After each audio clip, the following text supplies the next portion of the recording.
Olá, seja bem-vindo, muito obrigado por acessar o nosso canal. Neste dia, de modo especial, quero abordar sobre a Páscoa cristã.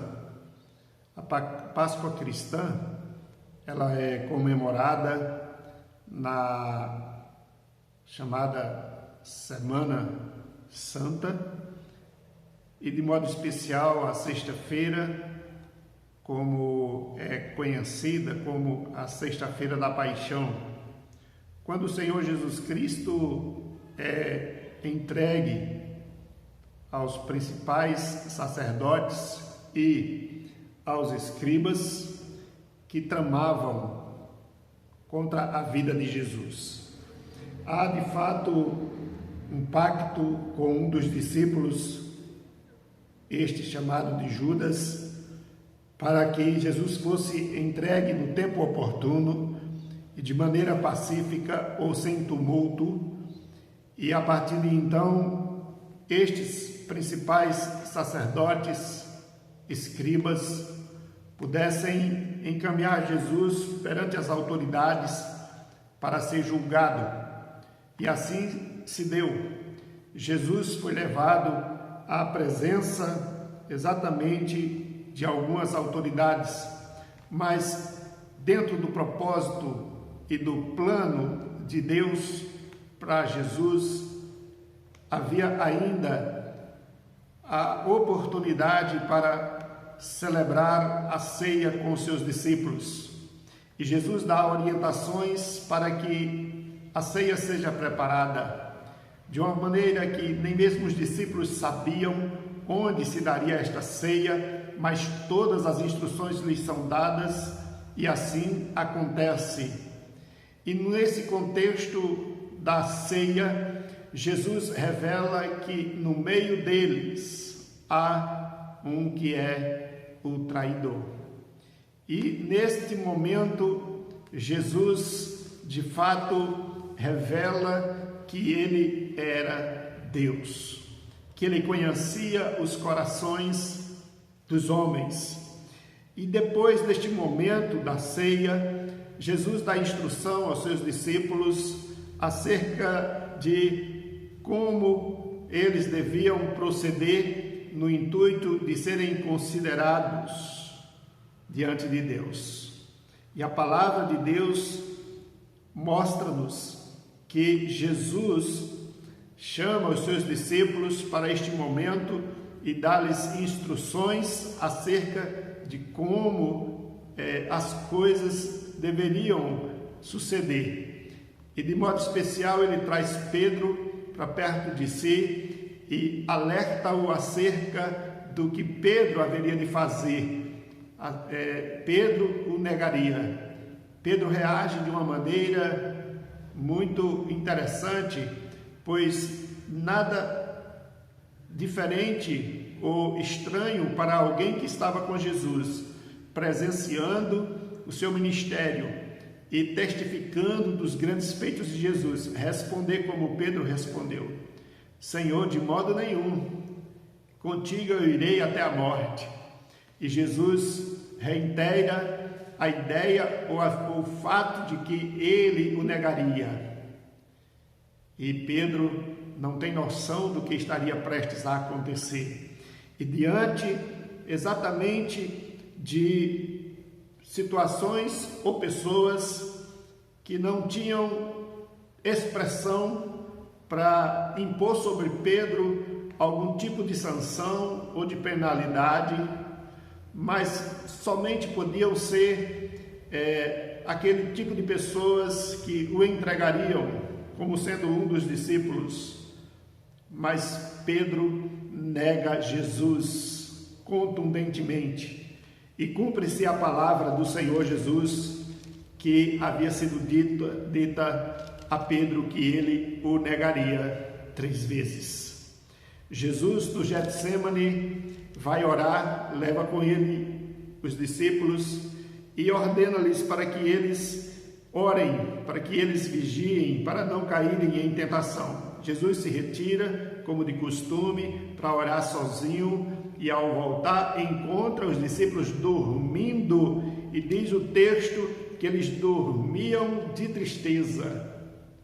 Diz o texto no versículo de número 45. E Jesus ordena para que eles se levantem e orem para que não caiam em tentação. Depois deste momento e nesse contexto, Jesus é preso, pois Judas providencia a oportunidade e entrega-o aos principais sacerdotes.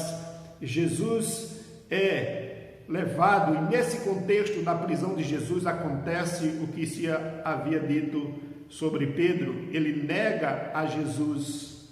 Jesus vai ao sinédrio, é levado pelos guardas que zombam de Jesus, que escarnecem dele. Diante do sinédrio, Jesus comparece e na presença de Pilatos, Jesus é ouvido e acusado. Jesus é enviado à presença de Herodes, depois retorna à presença de Pilatos, que tinha a última palavra, e Pilatos, de uma maneira passiva, decide, através do clamor da multidão, pois um dos prisioneiros devia ser liberto. E a opção, e a sugestão, e a decisão da Assembleia foi que Pilatos soltasse a Barrabás e crucificasse a Jesus. E assim ele lavou as mãos e, como que se eximindo da sua culpa, mandou crucificar Jesus. Jesus é levado ao Calvário, é açoitado, é cuspido, é escarnecido e ali é crucificado na cruz do Calvário, e com ele 2 malfeitores, e até mesmo na cruz, humanamente falando, em circunstâncias de limitações, o poder de Deus se manifesta por meio de Jesus, e um dos pecadores foi salvo ao clamar a ele por libertação. Entendemos que a morte de Jesus teve um fim e um propósito, e todo o seu ministério, em toda a sua caminhada, foi buscar e salvar o que se havia perdido. O capítulo 24 vai relatar sobre o grande evento do cristianismo, a ressurreição de Jesus. Ele é ressuscitado ao 3º dia, para surpresa de muitos, decepção de outros e grande gozo e alegria de muitos outros. E Jesus ressuscitado, ele aparece aos seus discípulos e conversa com eles, come com eles, dá-lhes instruções, e depois de um tempo ascende aos céus e faz-lhes promessas maravilhosas acerca do envio do outro Consolador. E ele não os deixaria órfãos. E este é o verdadeiro sentido da Páscoa. É Jesus Cristo ressuscitado, nascendo ou renascendo dentro de nós, pois nós havíamos morrido em delitos e pecados, ou estávamos mortos em delitos e pecados, mas nós fomos ressuscitados juntamente com Cristo, e em Cristo nós temos a oportunidade da celebração da verdadeira Páscoa. O que é verdadeira Páscoa? É a libertação do cativeiro do pecado, é estarmos de fato habilitados para passarmos desta condição de limitação, de escravidão, para uma vida de liberdade na presença de Deus. A eternidade nos foi preparada e a promessa é: não vos deixarei, eu vou para o Pai, mas voltarei e vos levarei, para que aonde eu estiver, estejais vós também. Que Deus abençoe sua vida, enche o seu coração de gozo, e que o verdadeiro sentido da Páscoa esteja presente no seu coração. E não se turbe o vosso coração. Crede em Deus, crede também em mim, disse Jesus. Um grande abraço, até a próxima oportunidade, se o bom Deus assim nos permitir.